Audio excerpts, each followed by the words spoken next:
After long time આપણા બ્લોગની શરૂઆત થઈ ગઈ અને આજે આપણો બ્લોગ નંબર છે 37 ને આપણે આવી ગયા હતા જીમમાં. વેલકમ. આપણી બહુ ખતરનાક એન્ટ્રી પડી ગઈ. આપણે સીડીઓ ચડ્યા એટલે આપણને થોડો ખોફ ચડી ગયો, કેમ કે બહુ દિવસ પછી આપણે બ્લોગ બનાવીએ છીએ અને થાકી ગયેલો છું.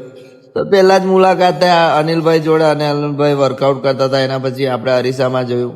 મને અહીંયા અરીસા બહુ ધૂંધલા છે અને થોડાક વ્યવસ્થિત નથી. એના પછી આપણે power of boost secret of my energy પીધું અને ત્યારબાદ આપણે વર્કઆઉટ કરવાનું ચાલુ કર્યું અને આપણી વર્કઆઉટ બેક હતી ફર્સ્ટ ડે અને બેક મારવાનું ચાલુ કર્યું. ઓ બાપ્પા, હેવી વેટ હાથે બેક ચાલુ કરી અને રપા રપ બેક આપણે મારી.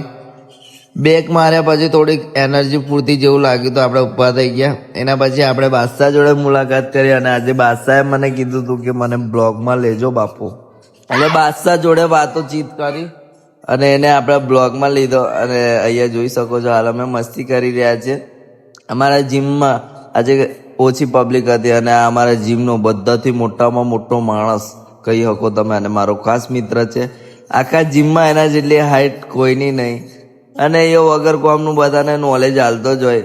અને બાદશાહ આજે ટી શર્ટ પહેરી લાવ્યો છે ટોમ એન્ડ જેરી વાળી, એટલે ટોમ જેવો દેખાય છે. અને થોડીક વાર્તાલાપ કરી. એના પછી અમે થોડી મસ્તી કરી અને એક ડાયલોગ તો એવો બોલ્યો જેનાથી બધા લોકો હસવા મળ્યા અને જીમની બહાર નીકળવા મળ્યા. એના પછી મેં બેકની બીજી એક્સરસાઇઝ ચાલુ કરી અને એના પર મેં 3 રેપ માર્યા. ત્યારબાદ મેં અનિલભાઈનો સપોર્ટ લઈને ત્રીજી એક્સરસાઇઝ મારી.